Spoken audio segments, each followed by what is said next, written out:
मुजफ्फरपुर, जिला मुजफ्फरपुर शहर का ये पीओपी है और ये चतुर्भुज स्थान का वो इलाका है जिसे लोग रेड लाइट एरिया के तौर पर भी जानते हैं। और इस पूरे रेड लाइट एरिया को बदलने में एक शख्सियत जुटी है, नाम है नसीमा। पूरा नाम है नसीमा खातून। नसीमा आज किसी परिचय का मोहताज नहीं है। खुद रेड लाइट एरिया से निकली हुई ये नसीमा आज न केवल इन्होंने अपनी पहचान बनाई है बल्कि आज अपने सरीखे दूसरी नसीमा को भी गढ़ने में लगी। नसीमा के नाम कई सारे नेशनल अवार्ड हैं, कई सारे राष्ट्रीय अंतर्राष्ट्रीय स्तर के अवार्ड भी नसीमा को मिला। अन्य प्लेटफॉर्मों पे नसीमा को अप्रिसिएट किया गया। तो आज हमारे साथ नसीमा हैं और हम जानेंगे नसीमा की कहानी उनकी ज़ुबान में। तो नसीमा अब रेड लाइट एरिया के बच्चों के बीच पुलिस पाठशाला चला है। वो पुलिस पाठशाला जिसमें पढ़ने वाले सारे बच्चे रेड लाइट एरिया के हैं और अब इन बच्चों में केवल रेड लाइट एरिया के बच्चे नहीं, अब इनकी देखा देखी दूसरे दलित बच्चे भी जो किसी कारणवश स्कूल से महरूम रह गए, जो स्कूल से बीच में ड्रॉप आउट हो गए, वो तमाम बच्चे यहाँ पे। तो अब मैं कहानी शुरू करता हूँ नसीमा जी से। नसीमा जी, दैनिक जागरण INX के इस प्लेटफॉर्म पर आपका बड़ा स्वागत है और एक लंबे अंतराल के बाद मिल रहा हूँ। तो नसीमा जी, अभी आप इस मुजफ्फरपुर में पुलिस पाठशाला जो चला रही हैं, ज़रा इसकी कहानी बताइए। देखिए, पहले तो INX के सभी लोगों को टीम को धन्यवाद कि आपने सुना। एक बार फिर से हम मिले और अपडेट के साथ मिले। उस समय जब नसीमा बात की थी आपके प्लेटफॉर्म पे तो वो मेरी व्यक्तिगत जीवन की कहानी थी और आज व्यक्तिगत से निकल के अपने समाज के अन्य बच्चों के साथ जुड़ गई है।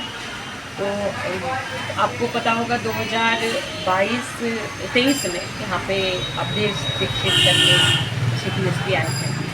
उससे पहले मैं यहाँ पे अपने ही घर में एक सिलाई सेंटर जुबली रेडीमेड गारमेंट करके शुरू की थी और उनमें जो महिलाएं आते थे, उनके जो बच्चे आते थे, तो बच्चों की तरफ तो चिंता था लेकिन मैं कैसे करूँ मुझे समझ में नहीं आ रहा था। तो मेरे कमरे में जो मेरे अवार्ड्स जितने हैं वो रखे हुए हैं, तो वो बच्चों को दिखाई दिया तो वो रोज़ झाँक के जाते थे, ताकते थे कि क्या है ये। मुझे लगा दो तीन बार कि ये क्यों छुपते हैं दरवाजे के पीछे, फिर ऐसे देखते हैं फिर भाग जाते हैं। मैंने उससे बोला कि क्या चाहिए आपको? तो उन्होंने कहा कि मुझे वो चाहिए। वो क्या? खिलौना तो है नहीं मेरे पास, ये है क्या? बोला वो जो रखा हुआ है वो आपने ख़रीदा है क्या? मैंने देखा तो वो अवार्ड की तरफ इशारा करता। तो मैंने कहा नहीं, ख़रीदा तो नहीं है। तो क्या आप गाना गाती हैं तो आपको मिला? बोले नहीं, गाना भी नहीं गाती मैं। तो आपको ये कहाँ से मिला? बोले क्यों पूछ रहे हो, क्यों चाहिए, क्यों आपको जानना है? बोले मुझे भी चाहिए। क्या मुझे मिल सकता है ये? तब मुझे लगा कि थोड़ा सा इंटरेस्ट बढ़ रहा है, मतलब मेरे करीब वो आ रहे हैं। तब मैंने बोला हाँ मिल सकता है। तो इसके लिए क्या करना पड़ेगा? हम बोले एक बात बताओ, पुलिस से तुम कभी बात की हो? नहीं, पुलिस से तो मैं कभी बात नहीं करती हूँ। तो क्या करती हो? पुलिस आते हैं हम भाग जाते हैं। वही जो मेरी कहानी थी। मैंने बोला तो बोले आप? मैंने कहा मैं नहीं भागती। क्यों नहीं भागती? मैंने कहा बताओ तुम चोर हो? तो नहीं, मैंने कोई चोरी नहीं की, बच्चों को तो आप जानती हैं। तो जब मैं चोर नहीं हूँ, मैंने कोई जुर्म नहीं किया, तो फिर पुलिस को देख के क्यों भागना? तो नहीं, लोग कहते हैं कि पुलिस वाले पकड़ लेंगे तो आपको जेल भेज देंगे। हम बोले अपराध तो किया नहीं, अपराधी को जेल भेजा जाता है। तो नहीं, तो फिर आपने कैसे बात किया पुलिस से? आपको डर नहीं लगा? मैंने बोला अगर वो मैं सिखा दूँ तो तुम सीखोगे? तो हाँ हम लोग ज़रूर करेंगे। मैंने तुम्हारी टोली में कितने बच्चे हैं? तो बोले हमारी टोली में 10 लोग हैं हम लोग। फिर उसने दूसरे दिन वो 10 लोगों को लेकर मेरे पास आई। मैंने बोला जाओ सबका एक नाम लिख लेना कागज़ पे और पूछा कि कौन कौन से स्कूल में पढ़ता था या नहीं पढ़ता है, पर कितना पढ़ के छोड़ दिया और लिख के ले आना। 1 वीक हो गया, फिर वो बच्ची आई मेरे पास, एक उसमें से, अरे वो लोग ना कागज़ को ना फाड़ दिया, नहीं कर रहा वो लोग। हम बोले ठीक है, नहीं कर रहा तो जाने दो। नहीं तो फिर आप मेरे लिए नहीं कर सकती हैं? तो बच्चे को मुझसे पूछा। मैंने बोला तुम कितने लोग हो? क्योंकि वो 2-3 टोलियाँ मिलके मेरे से बात कर रही थी अलग अलग ग्रुप में। मैं बोली मेरे पास 5 लोग हैं। मैंने ठीक है, तुम अपने 5 लोग को लेकर आना। तो आप हमारे साथ करें वो चीज़ सिखलाएंगे? मैंने हाँ बिल्कुल सिखलाऊँगी। तो दूसरे दिन 11 बजे 5 बच्चे आए मेरे पास। मैं घर में चटाई बिछा के उनसे बातचीत की, उनसे दिनचर्या पूछा। उनको बताया कि हम सुबह उठते हैं और कुरकुरे का पैकेट लेते हैं, और कभी किसी घर में चाय पहुंचा दिया, तो कभी किसी को कुछ उनके जैसे गुटखा वगैरह ला दिया, कभी हम मॉल में चले गए, वहाँ भीख भी मांग लेते हैं। मैंने बोला तुम लोग तो बहुत पैसा कमा लेते हो यार, दिन में मेरे पास तो उतना पैसा है नहीं। तो उनको लगा कि दीदी के पास पैसा नहीं है, तो हम लोग ला के देंगे। अब शाम से उन्होंने कभी चॉकलेट, कभी कोई मिठाई, कभी कोई। मैंने बोला ऐसे तो मैं पागल हो जाऊंगी, तुम लोग ये मत करो। अगर वो चाहिए अवार्ड तुमको तो तुम्हें ये सब नहीं करना होगा, तो फिर क्या करना होगा? मतलब 11 बजे से आपको बैठना है पढ़ने के लिए, तो आप पढ़ाएंगे? मैंने कहा हाँ बिल्कुल पढ़ाएंगे आओ। वहाँ से कहानी शुरू हुई और वो बच्चे आना शुरू हुए। पहला दिन, दूसरा दिन बातचीत करते करते हम लोगों ने हमारे पास फिर आसपास के लोग देखे ना, जो बच्चे कभी स्कूल छोड़ दिए या कोई पूछ रहा उनको पढ़ने के लिए, उन्होंने बोला कि हमारे बच्चे भी आ सकते थे। तो हाँ बिल्कुल भेज दीजिए। ऐसे करते करते हमारे पास 10-15 बच्चे हो गए। ये जो 15 बच्चों की संख्या मेरे पास हुई ना, मेरा छोटा सा घर है तो वो बढ़ता जा रहा था, और जब 15 लोग एक जगह हो तो शोर होती है ना, तो आसपास के लोगों को, उन लोगों की नींद हराम होने शुरू हो गई, जो पहले कहीं ना कहीं मेरे काम से प्रभावित होते थे। तो उनको लगा कि ये तो फिर आके माहौल को ख़राब कर देगी। तो उन्होंने फिर एक बात समाज में बोलना शुरू कि आप अपने बच्चे को उसके पास मत भेजो, वो तो ऐसे बोलती है, वो पल्ली सिखा देगी बच्चों को बोलना, कि तुम बोलो कि तुम इस इलाके के बच्चे हो। सही है भाई, ये गलत क्या है? उनको लगता है ये गलत है, तो वो बोले नहीं नहीं आप अपने बच्चे को नहीं भेजो। तो थोड़ा सा एक तनाव सा बन गया। मैं थोड़े से चिंतित थी कि अब क्या करूँ मैं, इसके लिए किसको कहूँ। तो उसी बीच अवधेश दीक्षित जी आए हुए थे 2 महीना पहले ही, और वो शहर में सिटी एसपी के पोस्ट पे थे। तो उनको किसी के ज़रिए मेरे मैंने पता चला, गूगल वगैरह पे उन्होंने देखा, तो वो मिलने आए। जब मिलने आए तो उनको मैंने बताया कि मैं कैसे काम करती हूँ और क्या है मेरा सोच। तो उनको बड़ा अच्छा लगा। तो उन्होंने कहा कि मैं क्या मदद कर सकता हूँ नसीमा जी। मैंने बोला मुझे आपसे कोई मदद नहीं चाहिए, लेकिन अगर आप दे सकते तो मुझे जगह दे दीजिए, क्योंकि मेरे पास जगह नहीं है। तो उन्होंने कहा कौन सी जगह? बोली वो पुलिस चौकी है ना, तो उसका थोड़ा सा हिस्सा जहाँ हम एक्टिविटी कर सकें बस, और हमको व्यक्तिगत कुछ नहीं चाहिए। तो उन्होंने कहा कि उस जगह पे हो जाएगा, क्योंकि वो जगह जहाँ आज बैठे हैं, ये जगह की हालत गड्ढे जैसी थी। तो उसमें कैसे करेंगे? हम बोले कर लेंगे। सिलाई ग्रुप की बात हो रही थी, मैंने बोला कर लेंगे। तो दूसरे दिन हम लोग नाका विजिट किया, उन्होंने टेंट वेंट लगवा दिया। लेकिन फिर बात आया कि टेंट में तो पानी नीचे आएगा, पानी आएगा तो हमारे तो सारे मटेरियल गीले हो जाएंगे, फिर तो हम कैसे सिलाई करेंगे? उन्होंने कहा कि फिर थोड़ा वक्त लगेगा इसको रिपेयर या ठीक कराने में। तो मैंने बोला ठीक है देखते हैं। 28 सितंबर के बाद, मतलब 2023 28 सितंबर से बात होते होते समझिए दिवाली के समय, दिवाली के दिन उन्होंने मुझे फ़ोन किया कि नसीमा जी आप बच्चों को भी पढ़ाती हैं, तो बच्चों के साथ जो आप कार्यक्रम करते हैं, क्या आप दिवाली वगैरह मना रहे हैं?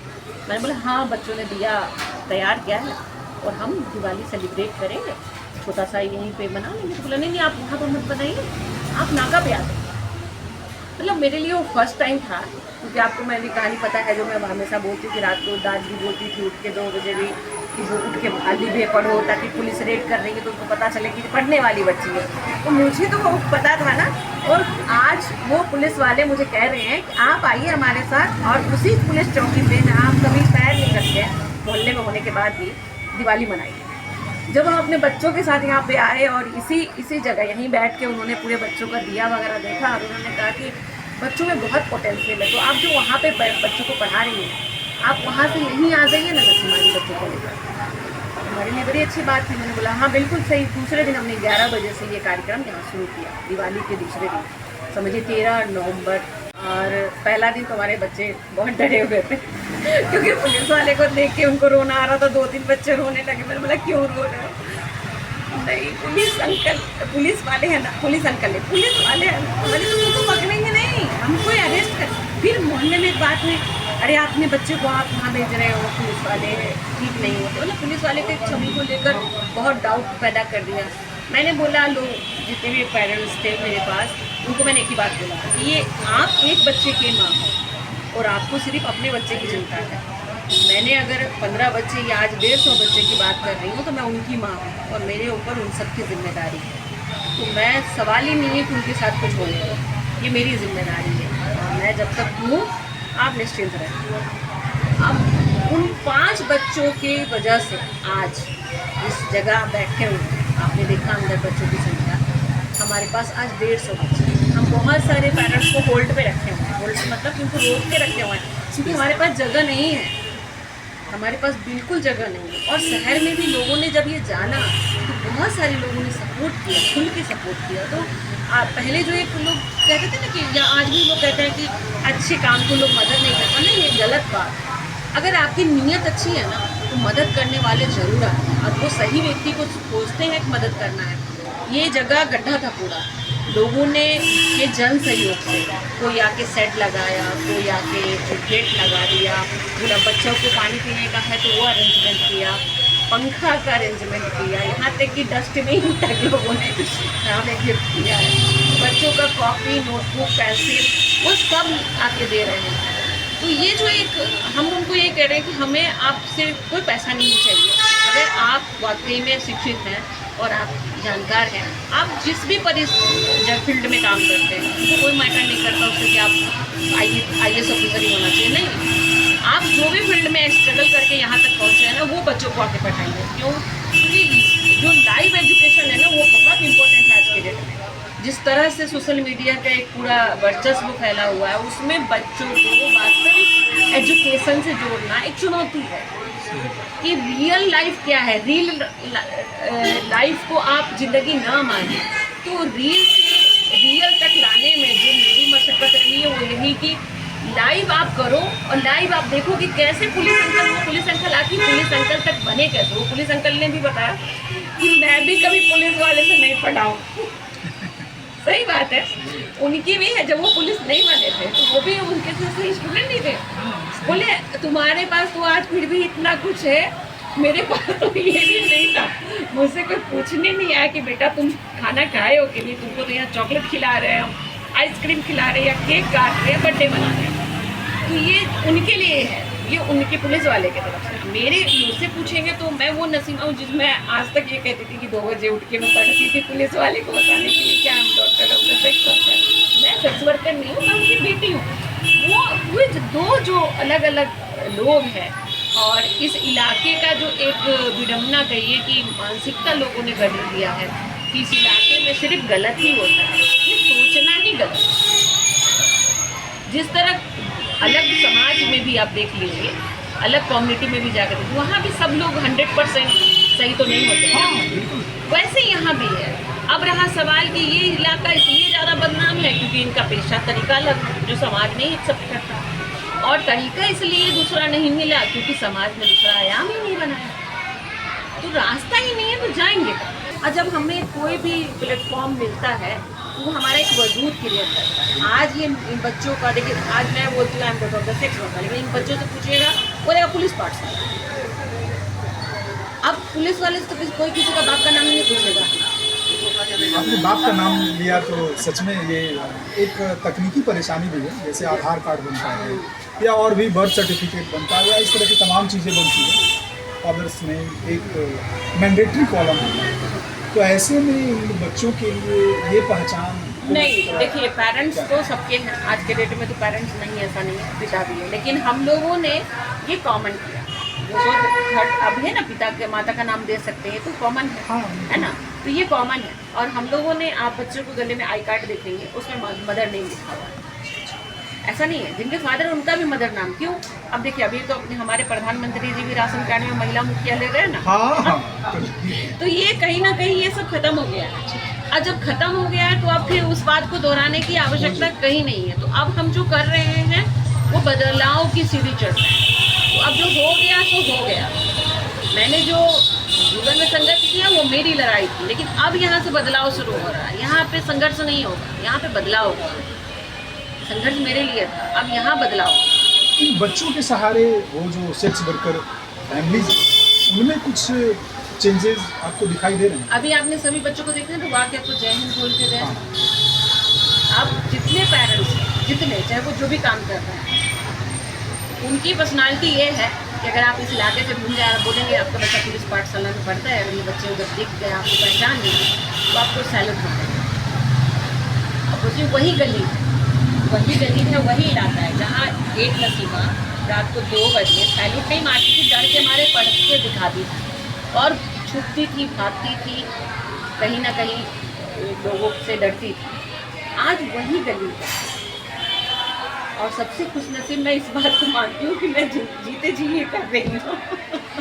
चलिए, तो ये बहुत बहुत बहुत अच्छा लगा आपसे बात करके। तो ये नसीमा थी जिन्होंने अपने अब तक के सफ़रनामे को दैनिक जागरण आईनेक्स के प्लेटफॉर्म से के साथ साझा किया।